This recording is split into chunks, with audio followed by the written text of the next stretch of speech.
Owning a boat comes with a number of perks, like being able to fling your favorite fishing rod around. And here's another perk.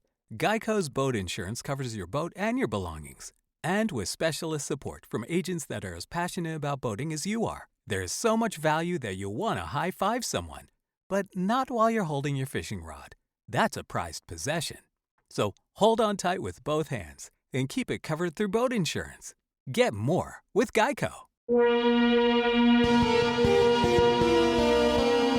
This is Wheelbearings. I'm Dan Roth. And I'm Sam Abu-Al-Samad. So we're up to episode 21. You were back from New York. You didn't get shipped off to Shanghai, which is going on right now.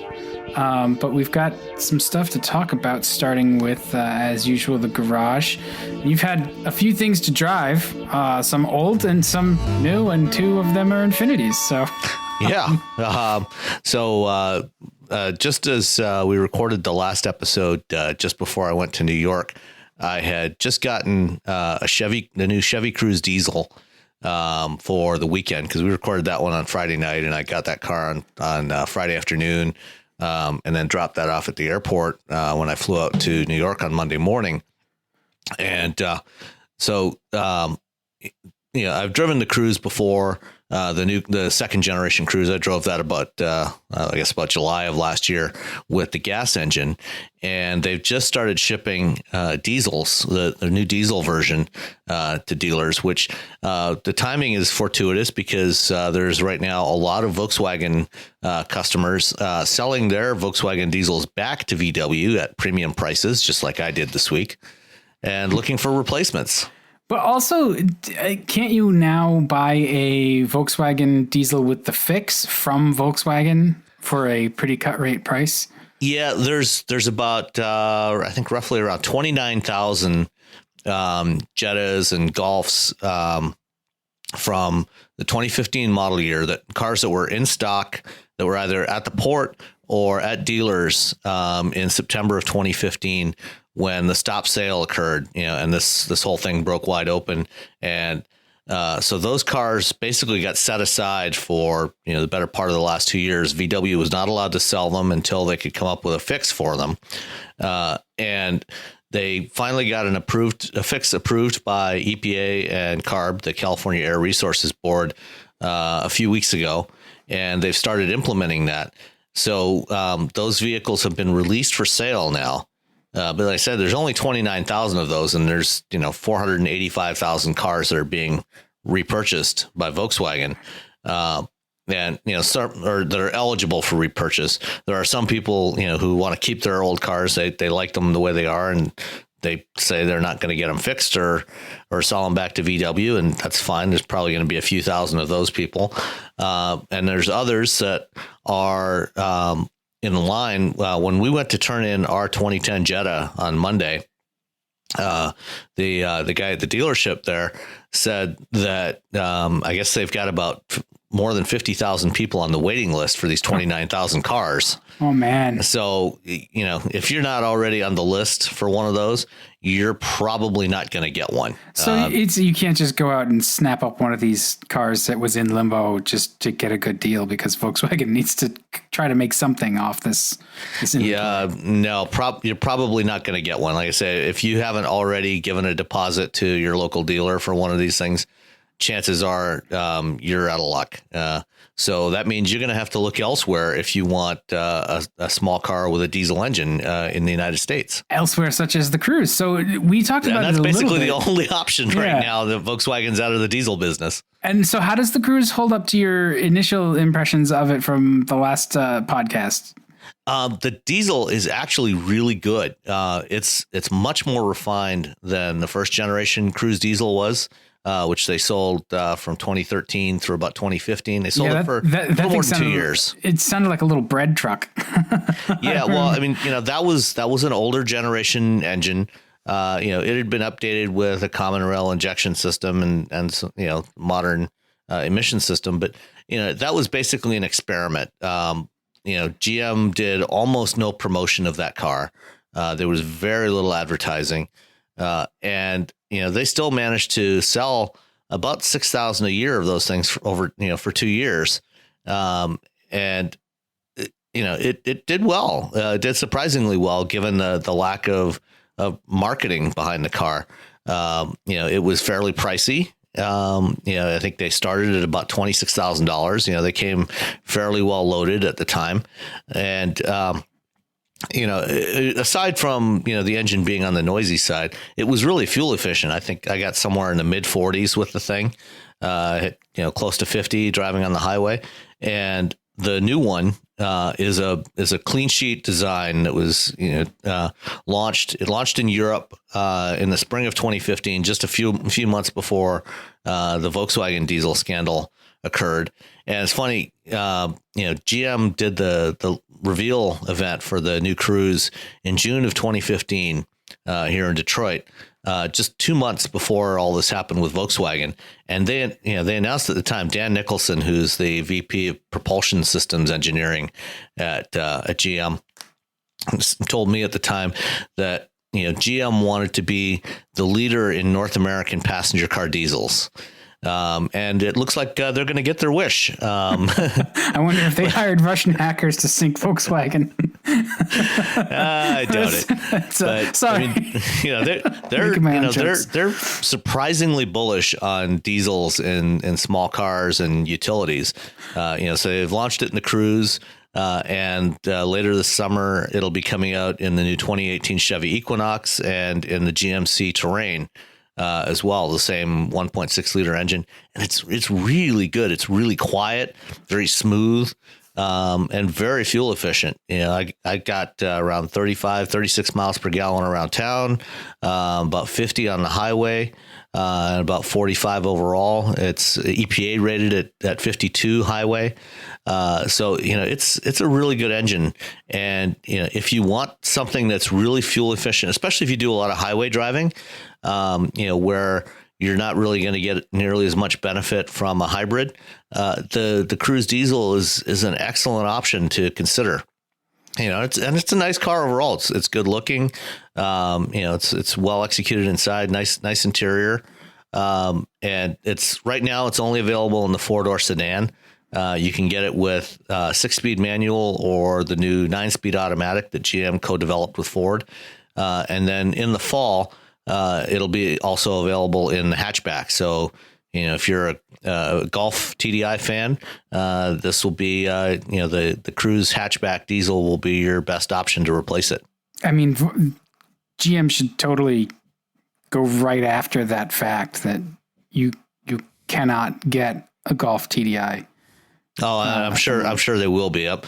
I'm sure that they're probably doing a bunch of targeted advertising right now, looking at the demographics that would be shopping for Golfs, or that would be looking for Volkswagen diesels, trying to target those people, and I'm sure they've bought up vehicle registration data from all the state DMVs, and found all the owners of VW TDIs, and they're sent out direct mail campaigns and things like that. Yeah. So I'm sure they'll be doing everything they can to attract those customers in with their VW buyback checks.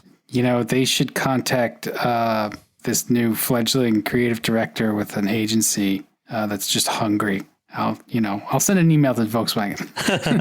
I mean, some industry people listen to the podcast. Maybe I can drum up some business that way. There you go. I don't know. Probably nobody at Volkswagen, but yeah. Anyway, you also had, so let's move on to Infinitis. You had a very old Infiniti, which took me a minute because they changed their naming scheme and screwed up all their model numbers and continues to confuse me. But you had the QX50, which we were marveling that thing's like, it's definitely 10 years old. Yeah, I mean it launched originally in the U.S. in 2007 as the EX35, not the iX, the EX35, and it was their Infiniti's first compact crossover, based on the Nissan FM platform, which is the same platform that was used for the previous generation G35, G37, as well as the FX, which is now the QX70, and then also this little car you might know of called the 370Z, I think. They all share the same platform architecture. Yeah, and the EX35 was about the size of the Z. Yeah, it was not that much longer. I actually wrote a review of it for Autoblog back in 2008, and at the time, I thought it drove reasonably well, but it was not particularly useful as a crossover because it had a very short wheelbase and the back seat was really cramped. There was no legroom in the back seat. And a couple of years later, when they launched the EX in China, they added a longer wheelbase version. It was had a 3-inch longer wheelbase. And when they did the refresh, the mid-cycle refresh of the EX and changed the name to QX50 in about 2012, I think, they brought that longer wheelbase version over here. So when they switched from EX to QX branding or QX50, we got the longer version, which now has a usable back seat, still drives reasonably well, but some of the it's got the older Infiniti interior design with their infotainment system, and by modern standards, it's kind of quirky. It's not very intuitive in terms of finding some of the controls buried in there, and it drives fine, but it's not the most up to date electronic experience in their technology experience. It's a little quaint. I mean, because I just had one of these. I might have been in 2017, early 17. I had a 2016. I forget. Anyway, I thought that they waited until 2016 to add the additional 3 inches of wheelbase, but I could be off on that. I think the most surprising thing that I found about this car was how well it still drives. And I have a stillborn review of it that I should just get around to publishing anyway. But my take on it was like, there's life in the old girl yet. Like, this car is surprisingly great to drive, I think, because it reminds me of the things that I liked so much about the G35 and G37, which you can't get anymore. And back when it launched, they had all kinds of nonsense about, the active style seeker, who enjoys the freedom of being an empty nester. You would want to be an empty nester because you couldn't actually fit anybody in the back seat. Right. And it was like, in other words, the QX50 is basically a luxurious Z-car hatchback. Essentially, yeah. But that's a little bit taller, higher riding, but not enough to be considered a proper SUV. It was a vehicle that was kind of ahead of its time when it launched 10 years ago. It was. And I also noted that when I think it was last year, they bumped the sales numbers by like 500% increase between 2015 and 2016. And I was like, what's up with that? And basically Kyle Bazemore at Infiniti wrote me back an email and said, we revised it last year, made it more competitive. And since we did that, our sales have increased dramatically. I'm not terribly convinced that the wheelbase is why the sales increased, or whatever kind of other games they were playing didn't play into it. But I honestly, I think this is going to make a great used car purchase because it's most likely to be owned by grownups with the demographics of the owners. And it does drive like a premium sports sedan. Yeah, I mean, it's got remarkably good driving dynamics because, it essentially is, a G35, G37, with 4 doors and a hatchback, and, a little bit higher ride height than the sedans. And it's got that marvelous 3.7 liter VQ V6. I mean, the VQ has been an amazing engine for Nissan and Infiniti for, it seems like forever 20 years. But has it been that long since the original? Almost. Yeah. So the original was it replaced the VG, which was the V6 that was back in the Z car in the late 80s, early 90s. That was their first sort of real, like you remember the original Ford DSC Maximus, right? That was the VG engine, and then they replaced the VG with the VQ, and the VQ has now been around for a long time. I mean, surprised. it's been upgraded over the years. It's got direct injection now, and it's got a bump in displacement from 3.5 to 3.7. it's more than 300 horsepower, and it's smooth and it's fast and torquey. It's just a great engine, no matter which application they put it in. Yeah, and so if you're in the market for a clapped out G35 or G37, find yourself a QX50 or EX35 or whatever, because it's probably going to be in better shape, and all of the goodies that the aftermarket may have to offer will still probably bolt on. And it's just I found it a nice place to be. Some of the infotainment stuff is definitely quaint and quirky, but not in a terrible way. It was okay for the time, so it's okay for now. Yeah, I mean, I had some issues with the Bluetooth, and I'm not sure if that was originating from my phone or the Bluetooth in the car.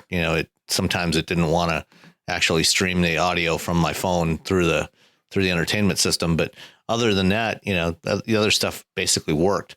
So, and the current QX50 is, like I say, this is its last model year. We've already seen at the Detroit Auto Show this year, we saw the concept, a QX50 concept, which is the next generation QX50, which will probably launch before the end of this year. We've already seen spy photos of it running on the road. It adopts, Nissan or Infiniti's newer design language, so it's going to look more like the latest Infiniti coupes and sedans, which is good because it's pretty. Yeah, it is. It's good. The new one's going to be really nice.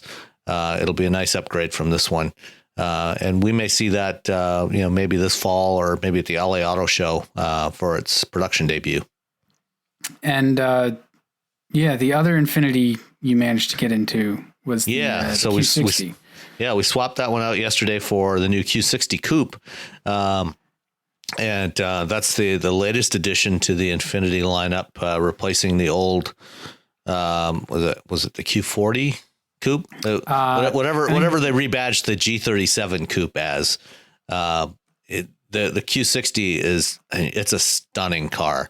One of the advantages that Infiniti has over some of the other brands, is they've got rear wheel drive platforms to work with. So, this one is, it's a really good, basic platform. And, again, it's powered by it's actually powered by the VR V6 now, which is a newer generation V6 engine. It's a 3-liter twin turbo, 300 horsepower in this particular version, but there's also a 400 horsepower version that's available in the Q60. It's a lovely car to drive. Yeah, I mean, I'm just looking at pictures, getting a little distracted. It's certainly pretty. Does it live up to? Again, every time I got into one of those FM platform cars, I just walked away impressed, no matter how old they are. Does it live up to that? Because when they went to this newer generation, it kind of lost a little bit, at least in the sedans. I don't know about the coupe. The one downside to this version. The basic platform is really good. The ride and handling is really good, and it's got adjustable driver modes, and there's an adjustable damping system. So you can make it a little bit softer or firmer depending on what kind of roads you're driving on, and you can change the throttle response. The one complaint about it is the steering, because they've adopted this drive-by-wire steering system. So there's no direct connection between the steering wheel and the front wheels, which means that whatever feedback you get is absolutely synthetic. And for the most part, it feels fine. But, when you start to push it a little more, there's something just not quite right there. Yeah, I mean, it goes exactly where you point it, so it doesn't do anything unpredictable. It just doesn't quite feel right. That's still got to be in the back of your mind, like a little bit terrifying. Although, do they still have a backup sort of mechanical connection, or is it just straight up drive-by-wire at this point? It's straight up. They say it's straight up drive-by-wire, that there's no mechanical connection there. I mean, there is something, if there's a failure of some sorts, it'll basically straighten up the wheels, so there's a mechanical system in there to just turn the wheels straight. so they're not pointed off in some random direction. But aside from that, apparently there is no mechanical connection from the wheel to the steering gear. That's very terrifying. Hey, it's the future, man.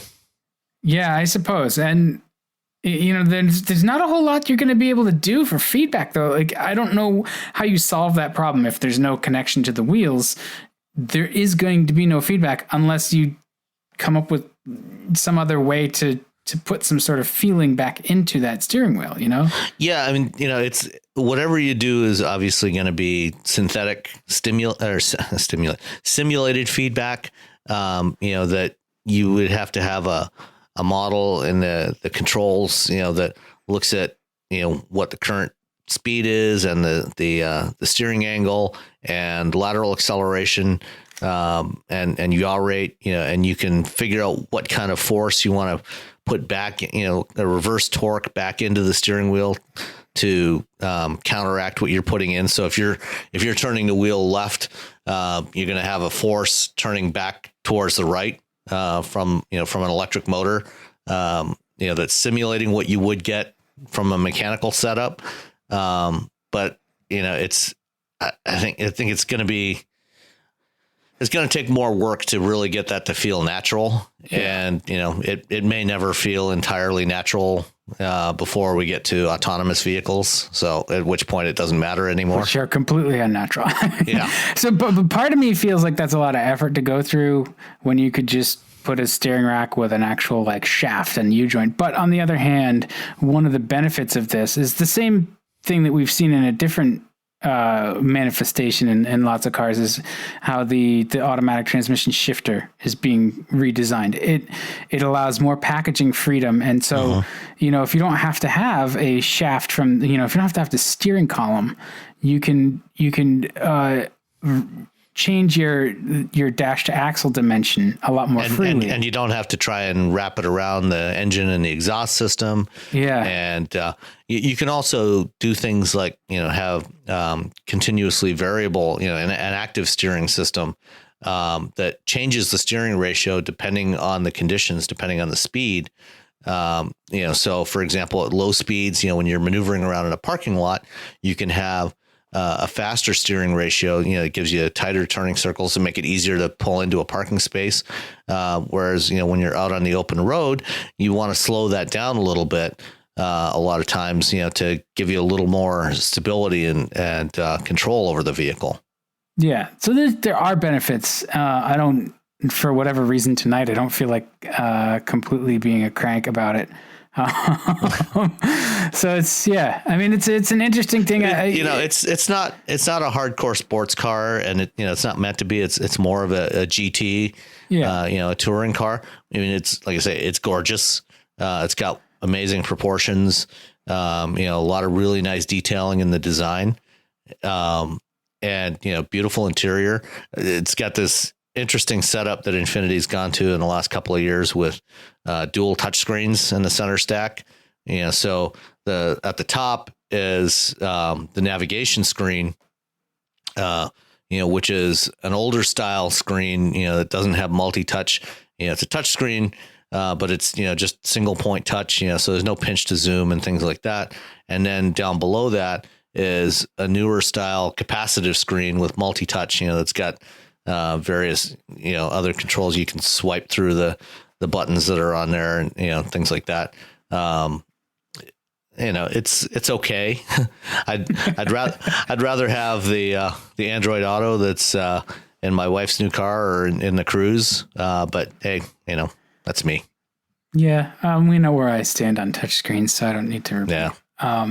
Sorry. Well, my drives, I've had two things over the last week. The first one was the Genesis G90 3.3 twin turbo all-wheel drive. So there's some things that Genesis will like to hear in terms of impressions, and there's some things that I think they still need to work on.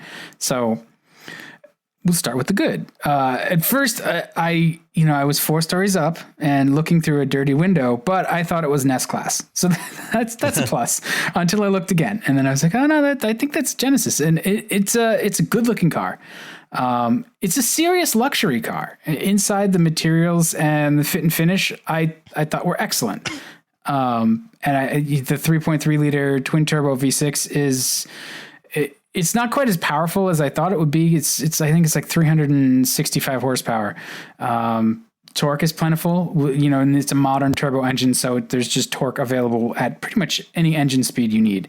And it's a very flat torque curve. And that's a topic we'll come back to later in the show. Awesome. And I was impressed with how smooth and quiet the engine is, which is perfect for this car. It just, it purrs along on the highway. 80 miles an hour is 2,000 RPM, and it's great. There's a V8 available. I can't fathom why you'd buy that. But it's there. And at its core, this Genesis chassis is well tuned. It rides with smoothness, good control over the wheels, and yet it's still inherently it's a good handling chassis. Steering's a little slow because of the kind of car it is. Even in sport mode, the suspension doesn't tighten up quite as much as I wanted, but it's definitely not a boat. And unfortunately, we're headed into spring, so I had no real way of testing out how effective the all-wheel drive is, other than to say it's completely unobtrusive. So there's that. All of that said, I still feel anytime I drive one of these Genesis cars that while they do so many things right, the chassis rigidity is not quite up there with the S-Class and 7 Series that they want to compete with. Kind of a nitpick, the head restraints were really aggressive, and they were electrically adjustable, so there's no way to do my normal trick of taking them out and turning them around. So my head can you adjust them backwards? I mean, can you push them back away from your head? They have a little bit of forward backward adjustment, but not enough. So what happens when they're like that is just they make me sit in a weird posture, and I wind up actually tilting the seat back further back than is really terribly comfortable. And Genesis is not alone in this. Volvo actually does it too. That was one of my biggest complaints about the S60s that I owned, was that there was no way to really adjust that thing. And I know why they do it, but it's still, they're just trying to protect your neck against whiplash. Yeah. I mean, you know what? How about I don't hit stuff? And if I get whiplash, it's my fault. But I get it. Some brands are better than others at leaving you that little bit of adjustment, to really dial it in. The brand perception of Genesis is still a thing. It's not terrible. And I'll get to that again in a second.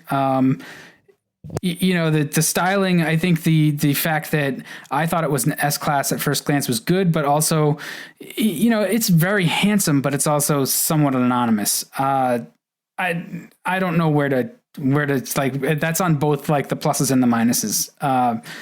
Somebody's going to want it to be a little bit more of one thing, and somebody else is going to want it to be a little bit less. So the fact that I have it on sort of both of my lists probably means it's perfect. The chassis thing. I prefer the G80 because it feels a little stiffer from behind the wheel, and it's not quite so big. But this is definitely. The G90 is the right size for private car services, or, for someone who wants the trappings of an S-Class or a 7 Series, but they don't want to spend the money, and that's where, the brand perception thing, doesn't really matter quite as much. And Genesis, back when Hyundai was launching the single model, noted as much. They said, this is a car that is not for that first-time Mercedes buyer or first-time BMW buyer. They're going to buy those brands because that's what they want. But it's the car for somebody who's had one or two or more of those brands, and so they know what it's about, and they want the experience without necessarily being that married to the brand and all of the the stuff that we complain about with those brands too, the reliability issues, the price, the jokes that people make about where the porcupine quills are for BMWs. That's I don't think I've heard that joke. Yeah, I'm trying to keep it clean because sometimes I work a little blue. Anyway, it's I guess my last point about the G90, and this dovetails nicely with you being in New York. Manfred Fitzgerald, who is running Genesis, gave an interview to I think it was Car Advice. the Australian publication. And, he said he sees the primary vision of the brand right now as establishing credibility in the luxury field. So they're not chasing volume, although I'm sure the balance sheet is a real important aspect of his job. Hyundai seems to be expecting that they're probably going to lose a little bit of money first as it takes Genesis from a model to a brand. And that's going to take a while. But from my perspective, as someone who gets to spend a lot of time in these cars without the bias of spending my own money on it, which makes me very lucky, I should say. Thank you. Keep them coming. I can say they're making a very convincing effort, and it doesn't hurt that in New York, they just unveiled their slick crossover for the brand, or SUV. Did you get to see the GV80 while you were there? I did see it, and it's a really good looking vehicle. I'll be interested to see how it plays in the marketplace, and hopefully they get some production wheels that look something like the wheels on this concept, because those were very cool looking wheels. Yeah. On each of the spokes, you had a section that looked kind of like a mesh. Yeah. And it was a very unique design, and I hope they manage to get something like that into production. I love what Hyundai and Kia are doing by bringing just world-class design to every price point. I love that because, in the past, design has been one of those things that is the mark of, premium. And that doesn't have to be the case, because the design isn't more or less expensive to produce, really. It's just how much value the particular brand places on design. So I love how great everything in both of their lineups really does look. And it's nice. Yeah. I mean, in the last few years, I think about 3 years ago, they moved Peter Schreier over from leading Kia design to giving him oversight over all Hyundai Motor Group design. So he oversees both Kia and Hyundai now. And his influence is definitely felt across those brands, and it's a good influence. I think he is planning to retire in the next year or two, though. And hopefully, they'll have another strong leader with a good vision that can continue carrying these design themes forward into the future. Because one of the things that's really helped both Hyundai, Kia, and of course now Genesis over the last decade is developing a consistent design philosophy for each one of those brands. So, you look at, it used to be that, you look at across the Hyundai lineup, and there was nothing to connect aside from the Hyundai badge. There was nothing to connect any two models. That's true. If you took the badges off, you would never guess that they were all Hyundais, or, same thing at Kia. And now, you look at you look at anything from Kia now, and even without the badges, you can recognize that these are all part of the same family. They all have a common DNA. Same thing with Hyundai, and same thing with Genesis. Going forward into the GV80 and the upcoming G70, which they haven't shown yet, which will be a little bit smaller than the G80 and presumably based on the Kia Stinger platform. So it's going to be, I'll be very curious to see how this all plays out over the next few years to see if they can keep this momentum going. I think they will be. I mean, clearly the company has invested in design. They've, they want to be a leader, and they're at both ends of the spectrum. And they're kind of well funded to do it. So, I mean, whoever replaces Peter Schreier is going to have a big job to do, but automotive design is not lacking for talent. There's a lot of talented folks out there coming up. So I think it'll be interesting to see if they poach somebody, which brand they poach them from. Yeah. Or, they could very well promote from within now. They've had a group of designers now for several years, that have been working with Schreier and the rest of his team. So I think they could easily promote somebody from within and keep this going. Yeah, and that's another good approach too, especially just to get that continuity of point of view. So I went from the Genesis to, I had a very luxurious 2 weeks here. I'm finishing out this week in the Lexus RX 450 hybrid, and so I haven't had that much time with it. I just want to touch on it briefly, but they've really fixed a lot of the complaints I had about the last RX. This is the first time I've driven the new RX. The hybrid it's very good, and the last RX felt kind of cheap inside. They've updated it quite a bit, so the materials are pretty good. The infotainment is still kind of wonky, but it's better. And that's one thing about the G90 actually, was that the infotainment was really quite good. It had a very large screen in the dash. So again, it's a very competitive space, and that's one of the things that sells the cars is the infotainment systems. Lexus and Toyota is not quite as good, but the styling of this new RX, it goes from blobby to kind of, a lot more chiseled. It's a very big improvement. So I, despite my biases, found myself actually appreciating the RX this afternoon as I drove it.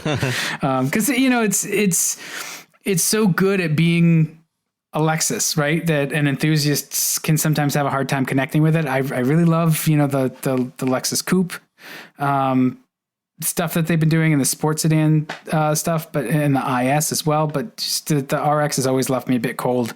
I have not minded my time with it this week. So either I'm getting older or they're getting better, or both. So I think it's probably a bit of both. Probably more of the former, but whatever. I'll take it. You're aging into the Lexus family. Oh no, that's okay. I'll fight it. Hey, I'm older than you are, and I've found recent Lexuses to be more appealing as well. I think they're working a lot harder. They really are. Yeah, they absolutely are. Lexus, from the time the brand was born, in 1990, it was always about refinement. Especially in the early years, they weren't exciting to look at, but man, were they screwed together well. They were solid and quiet, and they just, floated down the highway. And over the years, they've added a bit more style in there. Maybe, in some cases, maybe gone a little bit over the top on a few of their recent efforts, but they've certainly, this year with the LC and the LS, they've come up with a couple of really stunning looking cars, and they've added a lot more interesting driving capability into their cars in the last few years as well. They're starting to show some of the influence of Akio Toyoda. When he came in, around 2010, he wanted to put passion back into Toyota and Lexus, and we're starting to we've been seeing that coming in the last few years with Lexus. Yeah, and that's all. If they can make a hybrid crossover that has, I'm sure its median buyer age is not terribly low. If they can make that to satisfy, it's probably in the mid to upper 40s to 50, 50s. Their median buyer age for that is probably at least 50. I could be wrong. Yeah. So, I think a lot of, younger families, affluent younger families, drive RXs. Huh. Okay. I could see it, I suppose. It had just never been a factor, just because, so much of the last one that's a lost generation of RX to me. I feel like they've gotten there, the first RX was just, that was a turning point car. That was the late 90s. It was Lexus just, being ahead of everybody, and it was just a knockout. And it evolved through two generations after that, and then the third generation was kind of meh. They've gotten their groove back with this one. So, is the one you drove? Is the one you had the F Sport? No, I don't think so. Okay. It's just you can do a hybrid F Sport. Yeah, I had one last summer. Yeah, that seems weird, but no, I don't think so, because it doesn't have the F badge on the fender or the back. Yeah. I'm sure that's actually probably somewhat entertaining if it has any kind of suspension. It's pretty good to drive, and I think probably the only complaint I would make about it is that the grill is maybe a little bit too over the top. Too insect-like, although they call it a spindle. It's like, yeah, that's not a spindle. I mean, it's even more aggressive looking on the F Sport version. That's a bug. Okay, well, good. I think we've gone through all we can say on the garage. So let's move to actual news stuff, and it's going to be a New York heavy show because that's where you were. And you got into the very exclusive Lamborghini Huracan Performante. My Italian is non-existent, so but anyway, they had a dinner for their super fast, around the Nürburgring car, and you got to see it.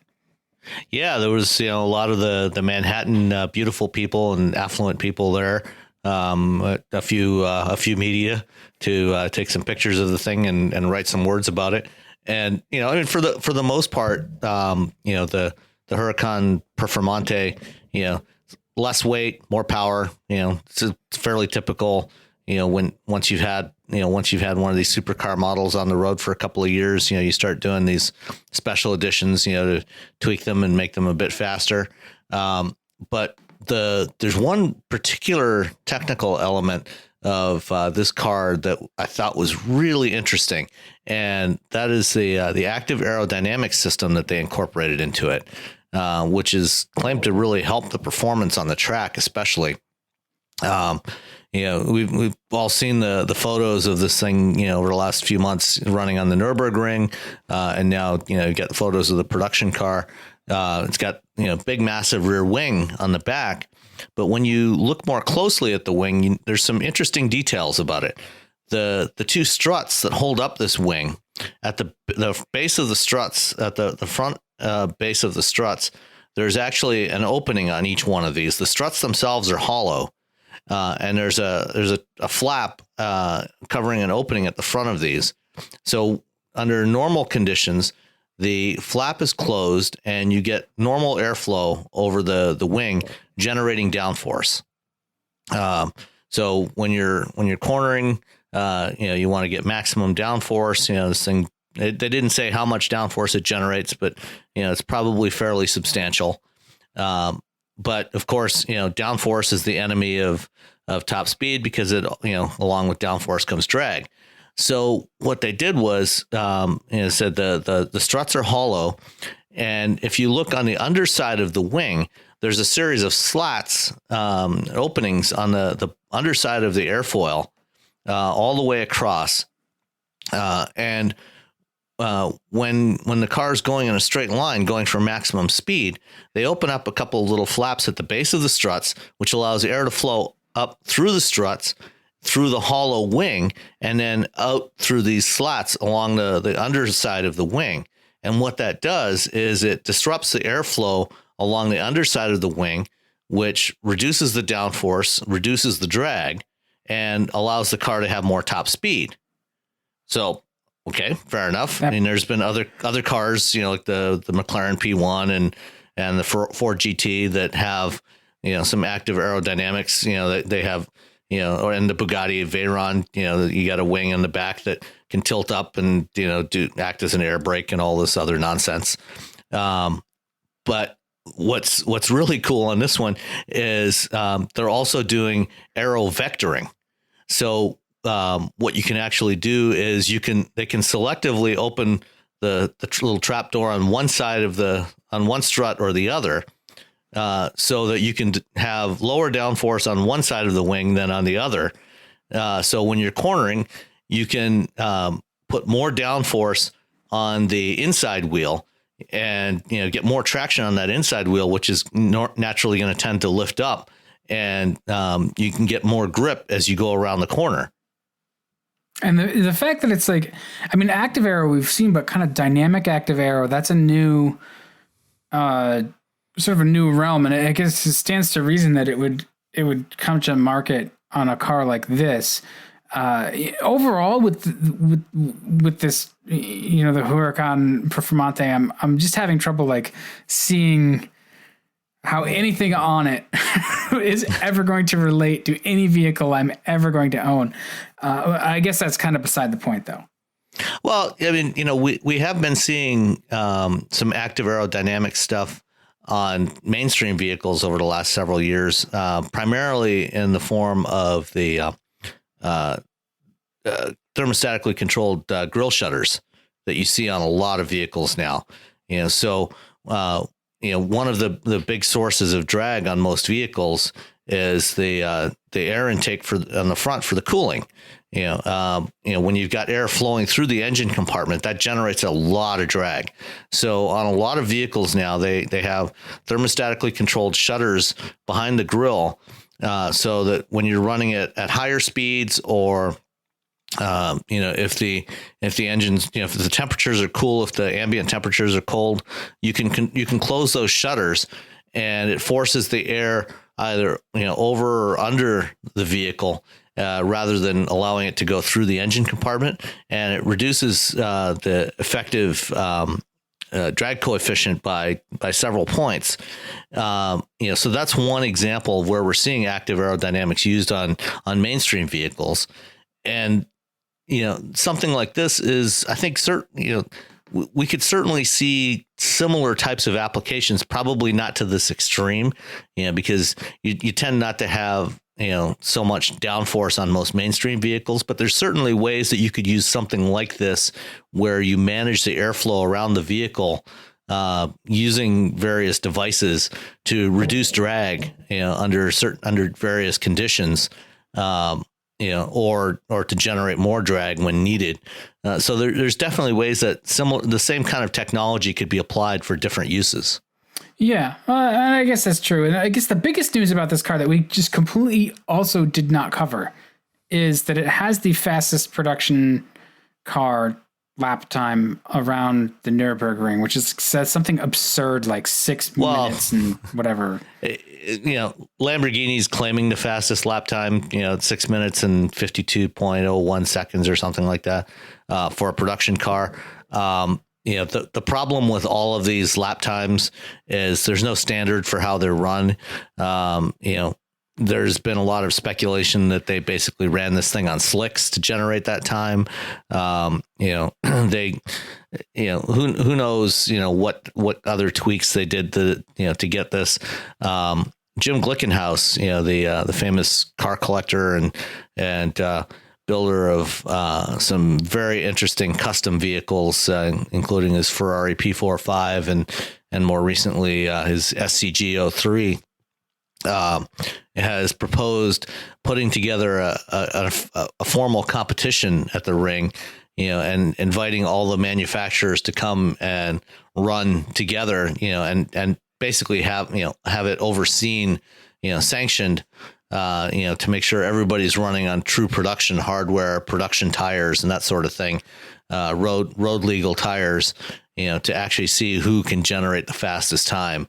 And we'll see if that happens. I doubt most of these brands will actually want to go head to head with the others. I think they prefer to do it the way they have been, where they can go out there and make their claims, that can't really be verified. Yeah, I mean, you want your kind of unmitigated nonsense to help sell your supercars. You don't exactly. You don't want to necessarily deal with like hard numbers. You definitely don't want mitigation. No, absolutely not. All right, so I'm sure that was a nice evening to spend with a Lamborghini. But only man, the beautiful people way down today. No, it's not my kind of scene. All right. Well, I'd rather just have the Lamborghini on a track. I can understand that. Yeah, maybe a nice lunch. I'd go for the Lamborghini on a track and a nice lunch. There you go. That sounds so car writer at this point. I'm going to get like boxes of shrimp cocktail. No. With a Lamborghini, you got to have some good pasta and a good tomato sauce. Well, no, but I'm assuming like, so it's like the automotive writer version of a glitter bomb, right? You just, grab a bag of frozen shrimp and put it inside a box and send it to someone you don't like. By the time it gets there, it's all thawed and disgusting. Please nobody do that to me. All right, but you actually went to the show. But if you want to, just let me know and I'll give you Dan's address. Fantastic.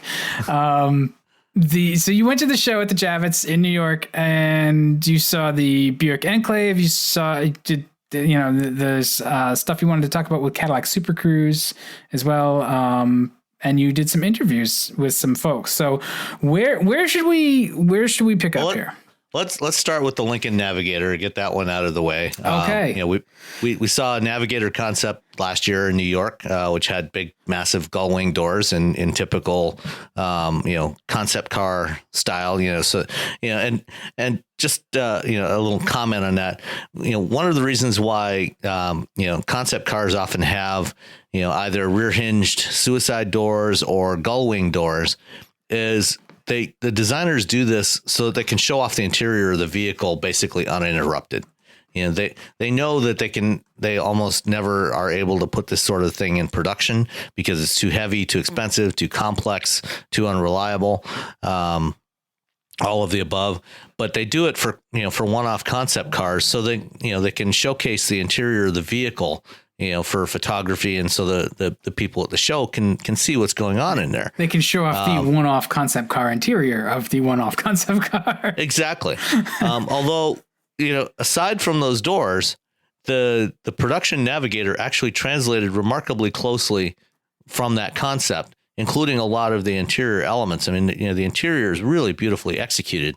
And they did a amazingly good job on the exterior as well.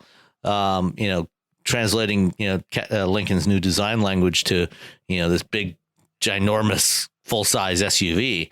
And like its sibling, the Expedition, it's got an aluminum body on a high-strength steel frame, 3.5 liter second generation EcoBoost V6, although Lincoln is no longer using the EcoBoost branding, but that's neither here nor there. And I had a chance to talk with Earl Lucas, who was the lead exterior design manager for the Navigator. And let's drop in that interview right here. All right. So kind of what was the overall goal in the exterior design of the Navigator? Well, you can see that the most premium attribute that the Navigator has is its scale and being accommodated for the entire entourage, right, the entire family. So really what we wanted to do is just dial up some of the more elegance on the car. It's the first product that you've seen SUV-wise that has, the larger front end on it that's reminiscent of the signature grille and signature face that we put on Continental. Now the Navigator is the first one to have it on an SUV. So really what we've done is making sure we kept all the human surface language, right, to make sure that the sections are softer. We're trying to seduce our customers with our surface language versus attacking them. If you look at the competitive set, they have a lot of hard, blocky type surfaces, but we steered away from that because it's more organic. It's more organic. Listen, why don't you say? I should have just said that from the beginning. It's more organic, but really, it's a big deal because usually when a two-box construction or SUV style, the surfaces are always hard. But in our case, we've done it much more seductive. It's another important thing that we've done too, the chrome appointments. There's a chrome aileron that's in the lower grille that actually ties to the side, that ties to the rear. And really what it does is talks about the harmony of design. So all the elements, of course, are working together to bring together the vision of Navigator. When you go to the side profile, there are a number of horizontal elements. We've tried to emphasize the horizontal in every view, whether it be the front view, the side view, or the rear. And really what that does, that helps mitigate how tall the car is. It is a tall car, but the combination of the chrome along the bottom of the side yellow, glass, right, and the black pillars and everything that kind of stretches it out longitudinally instead of vertically. Listen, once again, you should just do this, man. You got it. You said it better than I did. And we have this DLO that's a unifying graphic. So, like you were saying, the glass graphic it's not interrupted with a color break, right? It is glass all the way from the A-pillar all around the entire car. Another thing that's really important to me about the exterior is really some of the details. And let's just talk about the wheels. The road wheels look like turbines, right? And of course, it's a reference to this whole effortless travel that Kumar talked about. And really what that has to do is that we're trying to make sure that we're whisking our customers off to better tomorrows, but we're doing it in a much more, aviation kind of inspired, nautical theme kind of inspired kind of way. Then this version that you're looking here, Sam, is the black label, right, version, and this is the yacht club theme when you saw the interior. Very reminiscent of the color we showed for the concept car last year in New York. This is called Chromo Crystal Blue. The show car color was called Storm Blue. They're close, but we was wanted a little bit darker, wasn't it? Yeah, the concept car was just a tad bit darker. But actually, we use that word storm to kind of indicate that, you know, we're brewing something, and some change is about to happen, right? And the way you do that, of course, in nature is a storm, and then better tomorrows come. So we've done the same thing a little bit. We've matched that same hero color combination here. I don't know if you had a chance to see some of the lit elements. The DRL, we have this lit aileron shape that's here, right? Yeah, we saw that in the teaser photo that was released yesterday. Yeah, so the Continental had one element, and this one, of course, has two, right? Because Navigator is that much more bigger, right? Right, taller, and, you know, so. You got a different proportion, totally different proportion. But the thing to note, too, is that we've removed the turn signal from the lamp itself. The turn signal is a separate element. And what that does is, so now when the DRLs are on, and now they just put the Lincoln Embrace on for you. But what that does is when you do the turn signal, the DRLs do not go off. They stay on, right? And so there's never, I don't know if you've seen some of the competitors when they turn, it looks odd that the lamp goes off. Right. Well, lamps stay on in this case. Right. Was that the driving factor for separating the two, or was it more you wanted the aesthetic, different aesthetic? Well, we wanted to have a separate element, right? But that was an added benefit, to be fair. Okay. And we've used it because it does help us differentiate from some of the competitors that are out there. But you know, there is requirements and stuff that you have to do to make sure that that lamp has a certain amount of distance so that you can keep the DRL on. But we were able to do it. But we've always wanted to have another design element to complement the larger scale element to the thinner scale element, right? So just to kind of, and also break up some of the mass that you have in front of this car too. And one of the other details that, correct me if I'm wrong, if I'm mistaken, but is this the first Lincoln with a light up star in the grille? Well, I believe the Continental was the first one to have it, but this one has it as well. You can get it as an option on the Reserve series, but it comes standard, I believe, on Black Label. Right? And will the Navigator still be available in two wheelbase lengths as it was before, or is it just the longer one? Well, right now we're talking about the short wheelbase, so I'll leave it at that, Sam. Okay. I'll leave it at that. All right. Great. Yeah, man. Yeah, we'll leave it at that. I mean, I think to be honest with you, I will give you some dimensional things about this car versus today's car. The wheelbase on this particular Navigator is around 3.5 inches longer, right?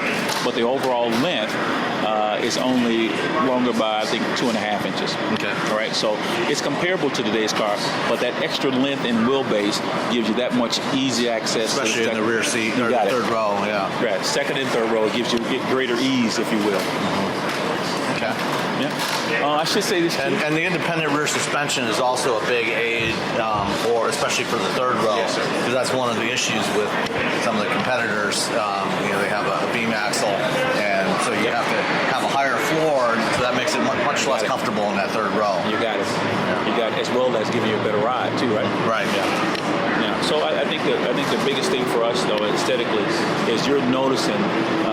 We're dialing up the elegance of all our Lincoln products, right? Not to say that we didn't have elegance before, but a concerted effort to make sure all the lines work harmoniously together. We've talked about doing things coast to coast, so you'll see one theme line that goes from the front all the way to the rear. Like I said, maximizing the horizontal planes on every view. And when you get to the rear, you'll see that tail lamp is full width, maximizing the horizontal, right? Sure. And that's all about trying to capture this American landscape, big city, big American landscape. And we're just, this is the appropriate, travel companion, if you will, exploring all those different types of environments. Okay. Yeah. Right.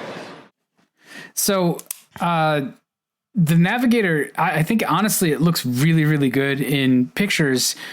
It almost actually looks smaller than it probably is, proportion-wise. I don't know how it works in person.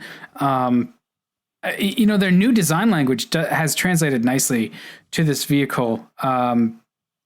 Is it still getting some of that criticism for being maybe slightly bland or derivative? I didn't hear, the blander derivative used much in the context of this vehicle. Certainly not to the degree we did with the Continental. I think, the one complaint I heard from a couple of people, and I think is somewhat valid, is the new Lincoln grille. On this giant SUV, it didn't see, the whole face of the thing, just looks massive, which it is. I mean, it's a very large vehicle. It's supposed to be. Yeah. Problem solved. Exactly. But, aside from that, everybody was pretty positive about this thing. And, like I say, the interior was beautifully executed. I think it's going to do pretty well in the marketplace. Well, it is nicely executed. One of the things that I like about it is just there's a high level of attention to detail. Even just the way that grille is, it's got, a nice sort of bevel on the surrounding sheet metal. So it's not just like this just big squared off thing that they put on the edge of the hood. It looks a little bit more thoughtfully integrated than that. I'm not sure that they're ever going to make the Navigator outsell an Escalade or anything like that, but it at least, it has a presence, partially because it's brand new, but also it just, it looks like it's been designed with that in mind instead of just looking like sort of a, prettied up Expedition. Well, and both the Expedition and the Navigator continue to have one really important advantage that I don't think gets talked about enough with these particular vehicles compared to the GM full size utilities, and that's the independent rear suspension. And the Navigator and Expedition are the only ones of Ford's big trucks that have an IRS system on there. And the reason they put that on there is, when you've got independent rear suspension, you can put in a lower floor because you don't have to account for the entire axle moving up and down. The differential is stationary when you've got an independent rear versus a solid, beam axle like you've got in the GM utilities. So on the GMs, you have, if you look inside in the third row, the floor kicks up, below the, by the third row seat, and you have a lot less foot and leg room back in that third row. It's just a much less comfortable place to sit for passengers back there. And the Lincoln and the Ford have a pretty substantial advantage in that third row area in terms of seating comfort. So, if it, for anybody that needs to haul around extra people and uses that third row on a regular basis, that's definitely something to consider. Well, not only that too, it improves the ride and handling as well, especially the ride. Yeah. You get the ride comfort, is definitely better. Handling, you're only going to get so much handling out of a 2.5 ton SUV. They'll surprise you though. They will. Yeah. No, it's amazing how good, you can make something like that. All right, well, let's move to the next thing you had a chance to do an interview for. You talked to Barry Walkup, who is Cadillac SuperCruise chief engineer. And so in this time of ever expanding autonomy and lots of talk, like after our podcast last week, I saw it's like 3 or 4 articles about how, super cheap LiDAR sensors are right on the edge of being here. Well, actually, just this morning, there was an announcement of Velodyne announcing their solid state LiDAR sensors, which are supposed to go into production in 2018, at least in initial production for development, for testing purposes and sampling for their manufacturer, for their car maker customers. And Velodyne is the company that's been doing most of the LiDAR for most of the prototype autonomous vehicles that are out there, including Ford's. Ford and Baidu last year both each invested $75 million into Velodyne. And so, I think it's going to be interesting to see how their solid state LiDAR solution works compared to some of the systems from Quanergy and Ibeo and other manufacturers. But the Cadillac SuperCruise is interesting because it's the first system driver assist system. It's probably the closest we've gotten yet to a level 3 semi-autonomous system, because it's actually, they're actually saying it is a hands-off system. So you can drive it with your hands off the wheel. You don't have to, keep touching the wheel every few seconds, to make sure, so that it can make sure that you're still there and still alive and paying attention. And the reason why they're able to do that is because Cadillac has actually incorporated a driver monitoring system in this vehicle, as well as a bunch of other cool things. There's an infrared camera on top of the steering column that's watching the driver's face and making sure the driver is, still attentive and looking in the general direction of the road and is ready to take over. But let's run the interview with Barry, and he can explain all of the cool features that they've put in there. Record for posterity. All right. So Super Cruze is the first hands-free driving experience. It's going to be introduced on the 2018 Cadillac CT6 later this year. Okay. And, you guys have been working on this for quite a long time. Yeah. And what have you done differently from other manufacturers? Yeah, so 3 key areas. One is the steering wheel light bar that you see to communicate to the driver whether the car's driving or whether you need to take control of it. Second is an infrared camera that we put on top of the steering column, and that tracks head motion to make sure that the driver is looking at the road. So we don't ask you to touch the steering wheel or put a torque into the steering wheel to respond to look away time. We just do that with a glance toward the road. And then we've incorporated an industry first LiDAR based map. So we actually have added a technology safety feature that is a map which allows us to look further down the road than the camera or the radars. Okay.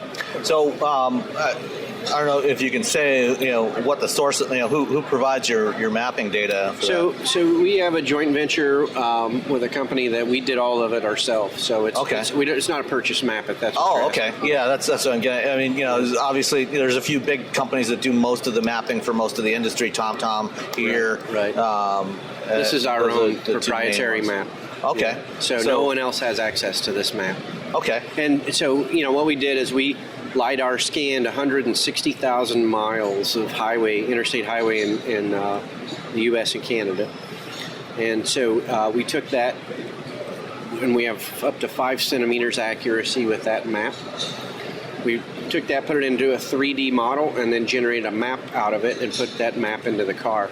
So it's a redundant sensor. Essentially, it adds to the camera and the radar, and they all have to agree that you're in the same place and driving in the same lane and cars going down the road.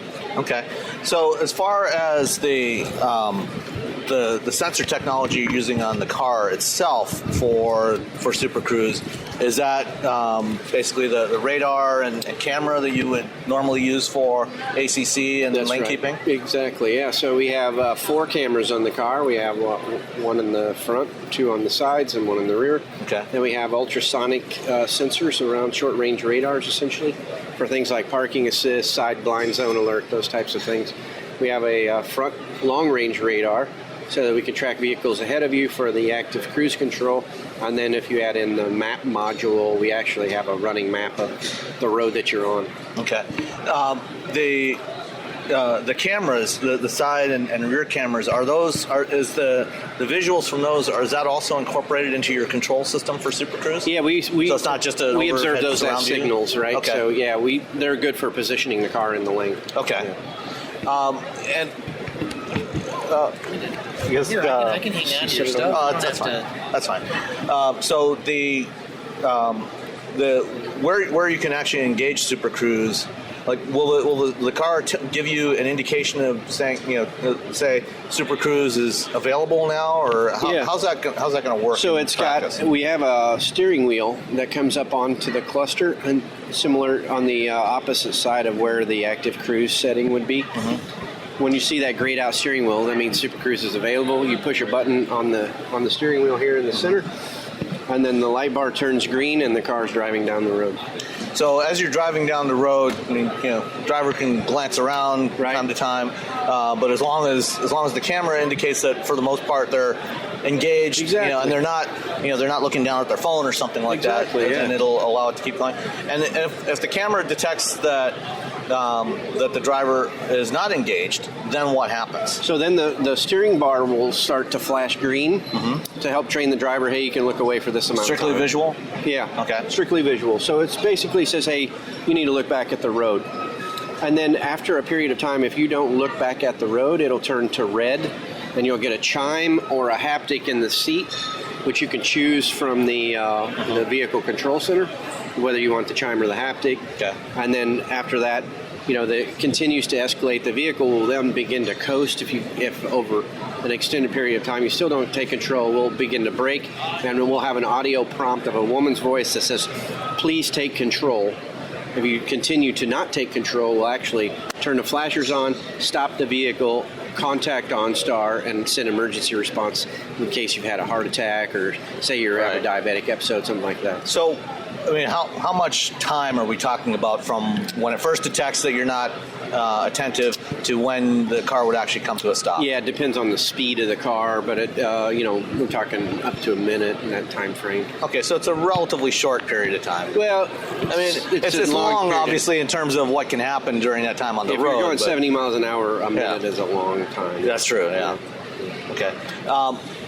And then what about, when a previous discussion I had with Dave, we talked about you're incorporating the active rear steer as part of the Super Cruise package as an extra safety measure. Right. Can you talk a little bit about what you're doing there? Well, we wanted to use all of the systems on the car, so it's a failed operational system similar to a modern jet airliner.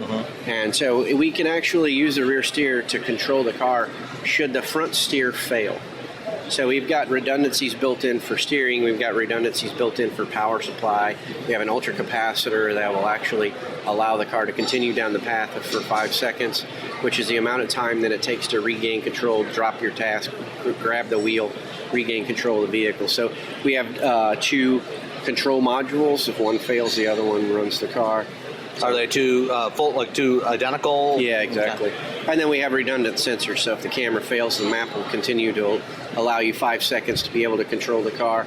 The radar is another redundant sensor, so everything has a backup, essentially. What about V2V? I mean, you just launched V2V on the CTS. Is that going to be included on the CT6 as well? So V2V is in the CT6, but it's not a signal that we use for Super Cruise. Okay. Yeah.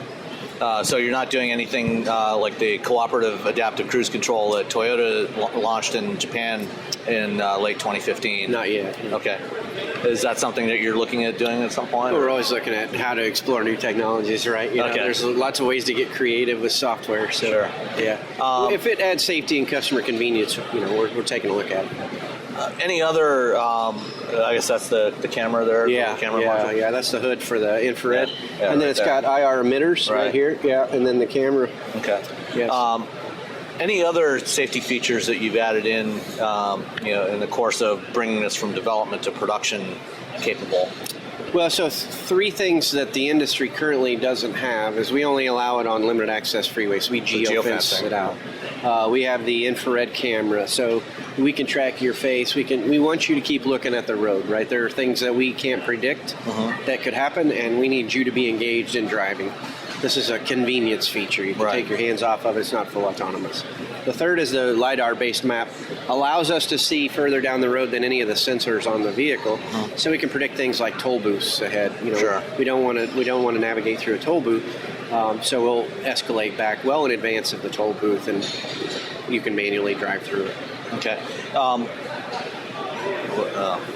my train of thought there for a second. You're talking about safety features and what's different from us. The other piece of it, the other layer of safety that we have is OnStar. Right. And, you think of there's a really good tech story around over the course of however many years it's been in OnStar. 20 years. How many lives that has saved, right? And there's a good news article and piece about, why wouldn't everyone be doing OnStar? Why wouldn't everyone be doing infrared cameras and LiDAR-based maps? So, Yeah. I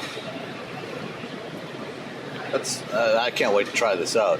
Yeah, it's pretty cool. And Dave and I were talking. This is really the first time that any vehicle has been able to help an unresponsive driver. Yeah. If you think about it, you die in your car, you just crash your car. We have the ability to help someone, which I think is, it's game changing, really. Yeah, no, I think that's a critically important feature. Oh, I know what I wanted to ask you about was, when Mary Barr first announced in 2014 that we were going to launch SuperCruise, and she talked about doing it, last year, 2016, right? And it got delayed, and I understand it, because you went back and reviewed the safety case around it and added some extra capabilities to ensure that it was going to be safe. I mean, what drove that? If you can talk about it at all, I mean,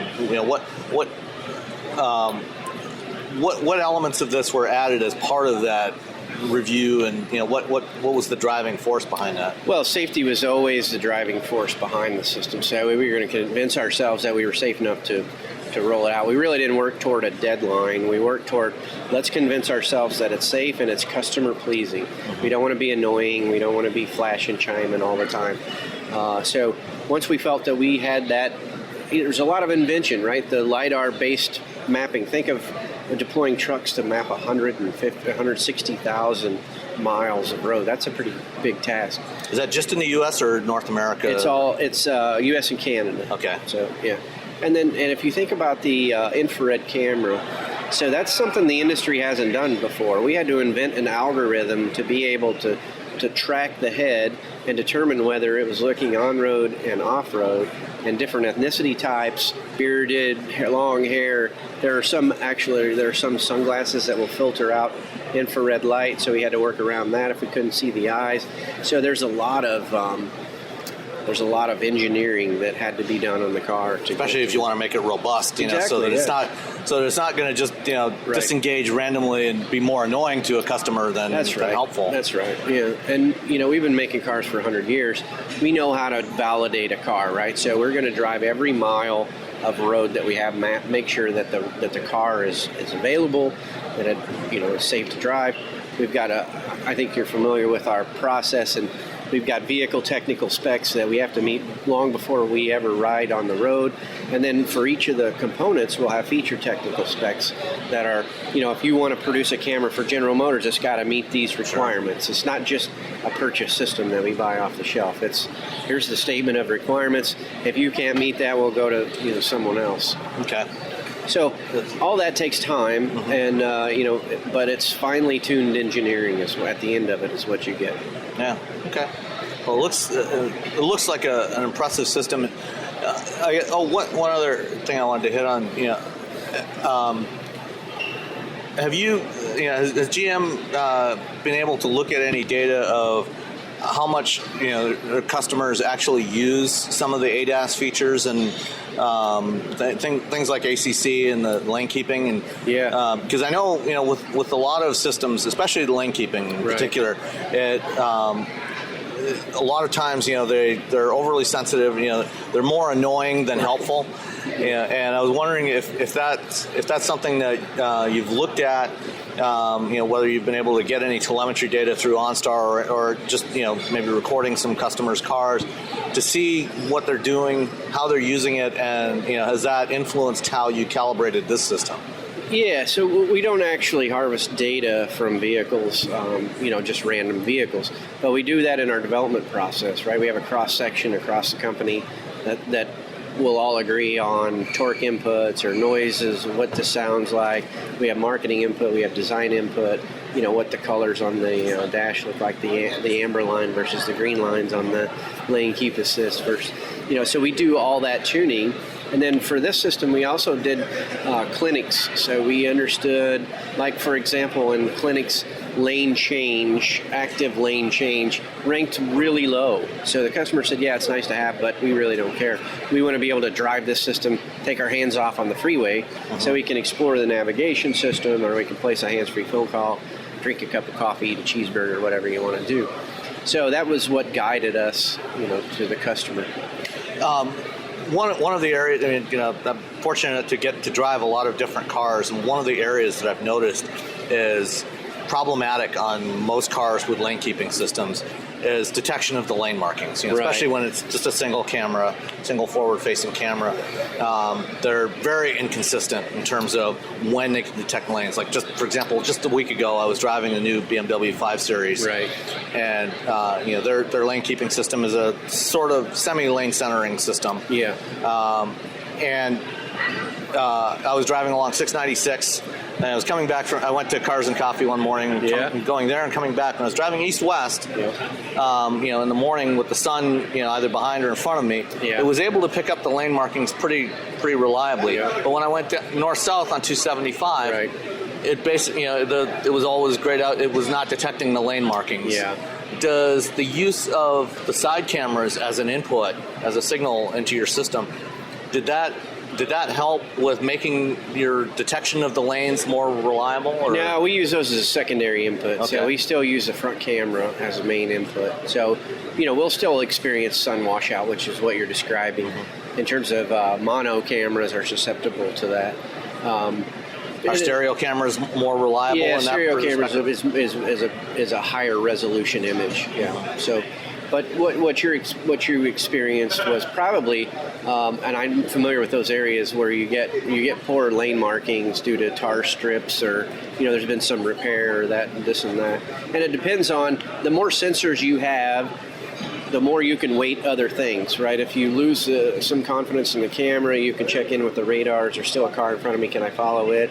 If you lose the radar, you can still use the camera. You can weight them differently, and we also have the addition of the map, which allows another layer of safety that no one else has. Okay. All right. Well, thank you so much. Yeah. So pleasure. So that's SuperCruise.